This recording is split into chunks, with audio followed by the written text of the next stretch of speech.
Hello and welcome to Black Bear Atheist. If you're new to this channel, don't worry, I got you. I'm just a bear who looks at apologetics video and point out things that doesn't make any sense. Today we're checking out more Frank Turek stuff. Click that like button and subscribe. I hope you enjoy.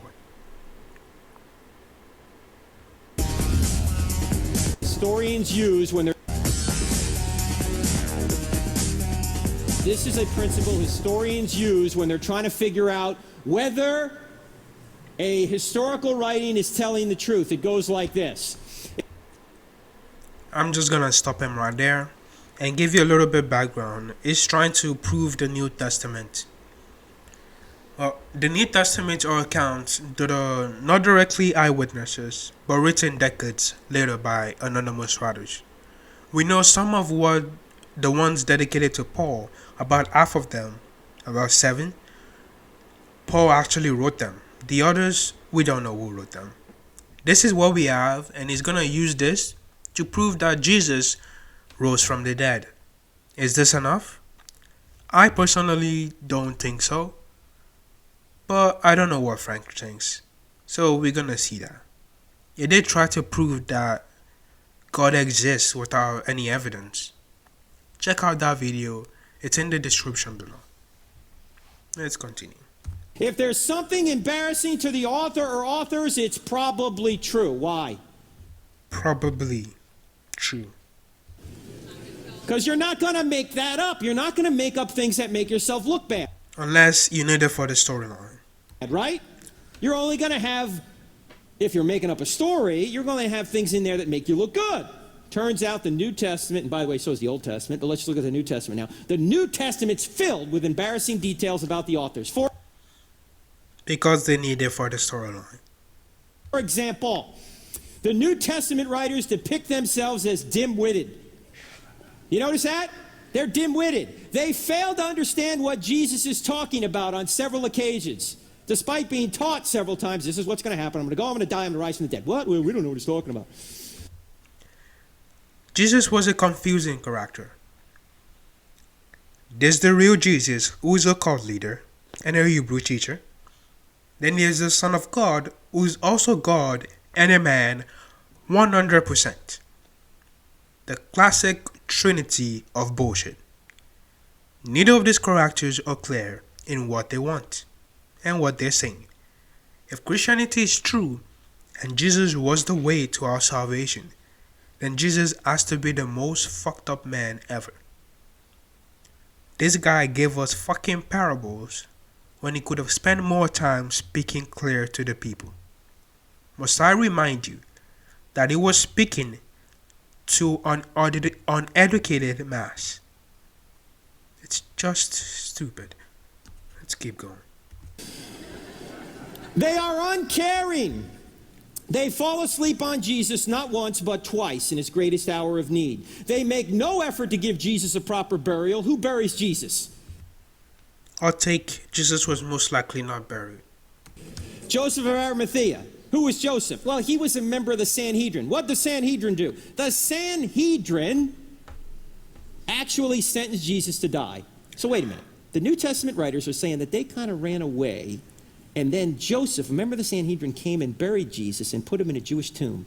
Now, why would they make that up? I don't know, Frank. They look bad. He looks good.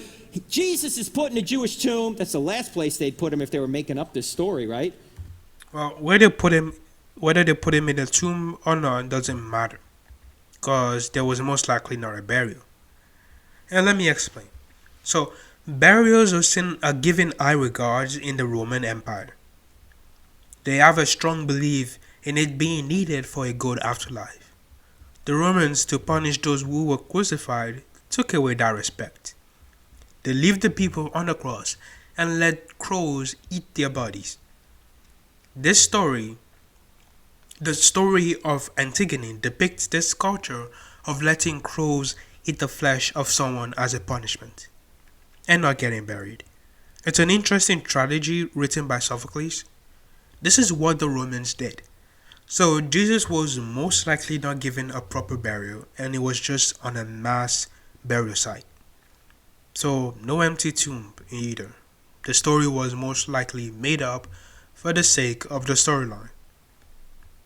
Don't you all just love a good old story? Because the Jews would have gone to their tomb and said, no, here's his body, right? If he was in their tomb, or if he wasn't buried in their tomb, they would have said, he wasn't buried in the tomb. But you know what they wound up saying? Oh, the disciples came and stole the body while the guards were asleep. Well, that's a pretty stupid excuse, isn't it? Number Is one, it? if a guard Is it, Frank? Roman guard fell asleep on watch, what would happen to him? Good to know. Off with your head. Secondly, if you're asleep, how do you know what happened? So you were not there when Jesus was crucified. How do you know that happened? How are you 100% sure that even happened? Because the evidence you have, Frank, is BS. You ever think about that? I was asleep and stayed asleep while they come and stole away the body. Okay. They are rebuked. Peter's called Satan by Jesus. You think they made that up? You think Mark was making up the story and he said, yo, Pete, I'm going to have the Lord call you Satan. What do you say? It doesn't matter. Mark didn't actually write Mark. So he could say whatever the fuck he wants.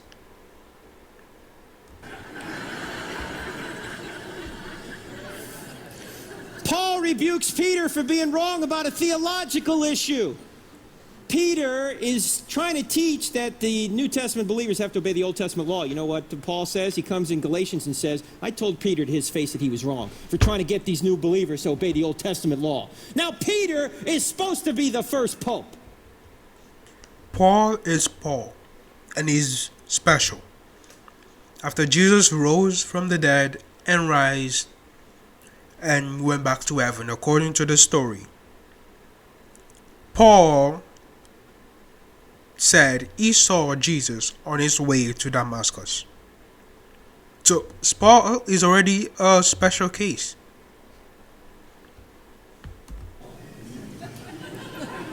I know papal infallibility didn't come till much later, but why would Paul tell Peter that he's wrong? And why would they put that in the scriptures if they're making up a story?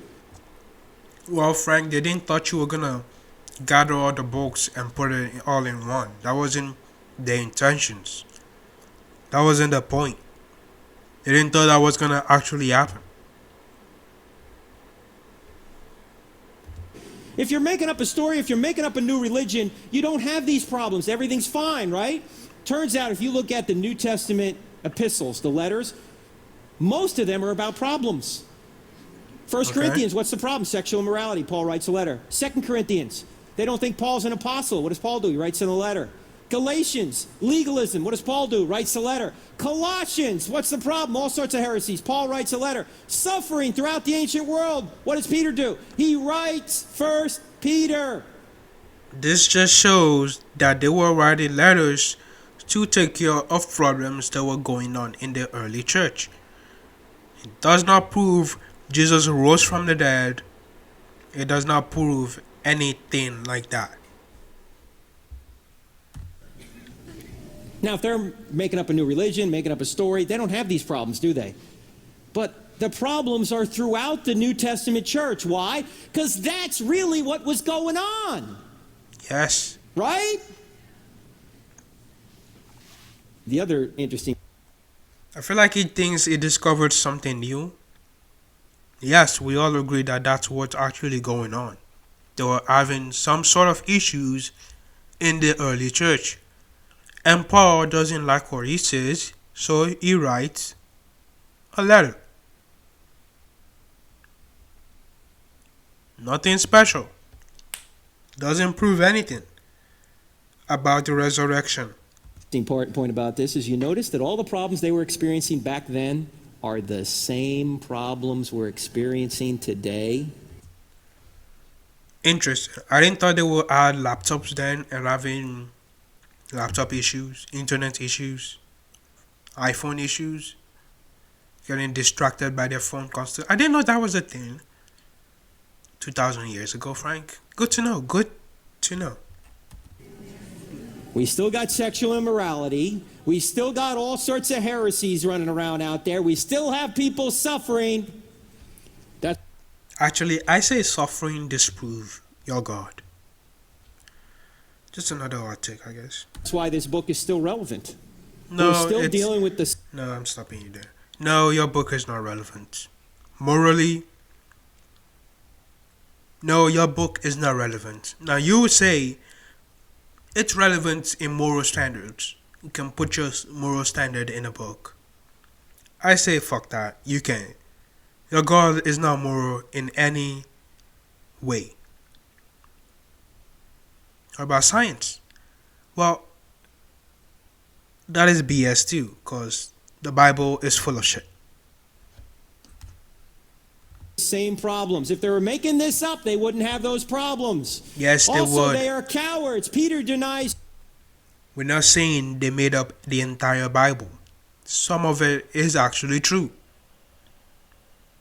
Some of it are just wrong. Now to say all of it is wrong because some part are wrong is not being honest. And to say all of it is true because some part are true, it's also being not honest. Christ 3 times after saying he wouldn't, and then the disciples run away. This is like a Monty Python movie. Run away! Ah! And who are the brave ones? Ladies, the women! Woo! The Bible supports feminism. Interesting, Frank. Interesting. No, I actually don't think it supports feminism, but let's keep going. That's right. I am woman, hear me roar. I didn't run away like you sissy pants men did. Now, who wrote this down? Men. Now, what men? We can infer that it was written by men, but like they were anonymous writers, so we technically can't know.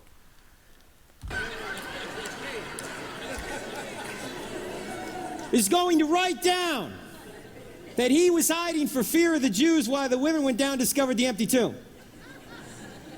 Nobody. But all the men say that, don't they? Now, if I was making this up. Well, Mary Magdalene was most likely the first to hallucinate and saw Jesus. And maybe others also saw her and believed her. So the story said a woman saw Jesus first. Do we just throw our hands up and say, aha, the New Testament must be true. Jesus is Lord. Guys, I'm not a believer. No. There are contradictions in this account. One of the Gospels says there was an earthquake and the others seem to just completely forget that ever happened. One said there were 2 angels and the other mentioned only one. Make some sense, Frank. You're not convincing anyone but the people who are already believers. Hell, you're failing on that too. If I was a man making this up, here's how I'd write it down. I'd say, we marched right down there and moved that sissy Roman guard out of the way. Then we saw Jesus, who congratulated us on our great faith. And then we went and comforted the trembling women. Doesn't even seem to understand how weird it sounds right now. If I was writing it down, I would make women look weak and make men look strong. Cause God is a man. So men have to be strong. Just stupid. Just stupid. Just showing us. Right?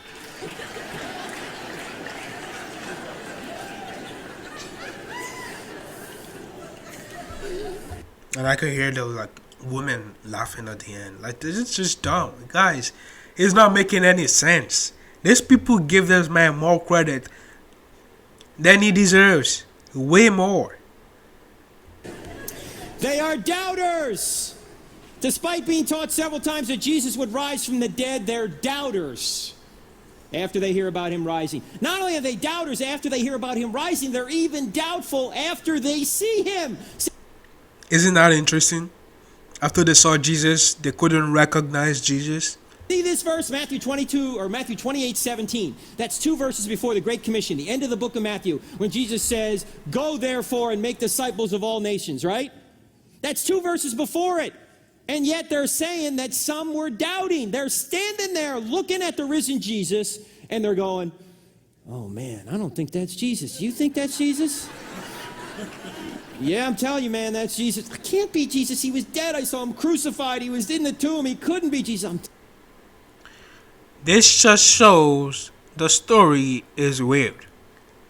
Why would they be doubting when it's the same guy rising up 3 days later? Why would they be doubting? Why would they not see that it's him? Did they not recognize him? Is he weird looking? Is he a totally different person? Maybe. Maybe, Frank. Just maybe. Because we have never seen or have any evidence to prove that someone can rise up from the dead. Now you will say the supernatural is what's going on here. It has to be a miracle. And I'll say, give some fucking evidence. We have also never seen any evidence for a miracle. So you're just BSing right now, Frank. And you're pretty good at just BSing shit.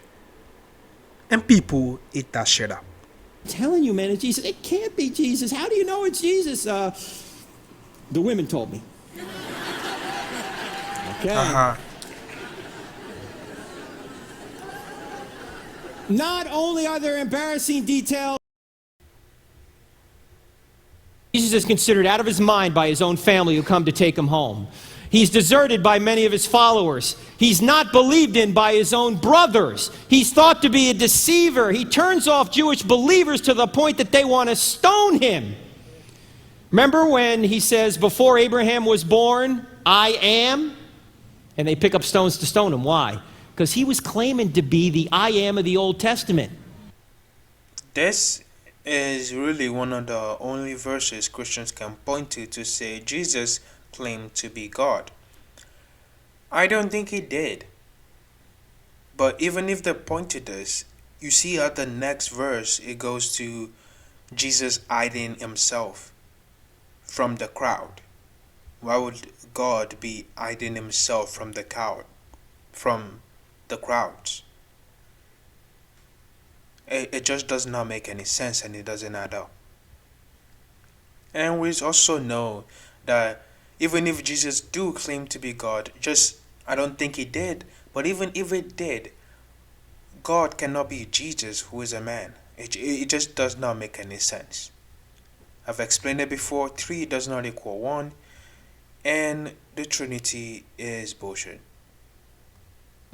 Do you remember when God appeared to Charlton Heston? And Charlton said, "Who can I say who's asking me to do this?" And he said, "I am." I am meaning what? The self-existent, eternal one. The one with no beginning and no end. Jesus was saying, "That's me."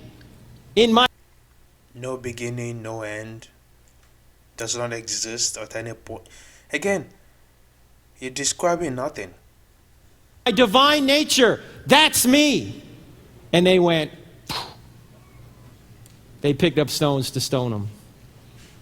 He's called a madman. He's called a drunkard. He's called demon-possessed. He has his feet wiped with the hair of a prostitute, which easily could have been seen as a sexual advance, and he's crucified despite the fact that being hung on a tree was to be under God's curse according to the Jews. If you were making up a story or a new religion about a Messiah for the Jews, you'd never have the guy hung on a tree. Why? Because he's under God's curse. Jesus was under God's curse in a way. In fact, there's only... What? See why the Trinity of bullshit does not make any sense? How can God curse himself? How can God curse himself? Let's keep going. Only one place Mel Gibson shows up in the Passion. Where does he show up? His hands are nailing Jesus to the cross. Why? He said, because I helped put him up there. That's right. Jesus Good job, Mel. Good job doing time travel. Was under God's curse, the curse of sin that we have put upon ourselves, and he took it away because he loves us. And he... Okay, so Frank is done with his bullshit. We did not put sin on ourselves. Okay, we did not put sin. Even when you look at the... Okay, this is why it doesn't make sense whether you're a Christian or you're not a Christian. Looking at Christianity as a whole does not make sense. We did not put sin on ourselves. It was born with us. And who has the power to... Who made us again? God. And if he didn't design us to be like that, again, I'm going on based on your theology here, Frank. We won't have sin. Now, if you say, well, Adam and Eve ate of the fruit, I'm sorry, the fruit digest. The fruit should have digested already and ended with Adam and Eve. It was a curse that God put on Adam and Eve. That's why we are all born with sin. Again, all going back to God. And even if God did not put a curse on Adam and Eve, then the person who made the tree know that Adam and Eve is going to eat of the tree, made Adam and Eve, made a sin a possibility, is still responsible for the sin. And guess who that is? Your God, Frank. Make some damn sense, bro. Like, you're not making any sense. If you really think about it, sin is not even man's fault. It's not Adam and Eve's fault. And even though this is kind of like a weak argument, think about it. They did not even know what they were doing was a sin and it's going to cause the downfall of man. Guess why? Guess why? Because they were never told. The storyline never said God actually told them what exactly will happen. It's like again, like if you give your child a toy gun and an actual gun and you say, if you use the real gun on yourself, you're gonna die. Does the child actually know what you're saying? No, they don't understand that. They don't understand the idea to begin with. God was okay with this because, again, based on your theology, he is all-knowing. That is it for today. If you like this video, like and subscribe. Have a great day.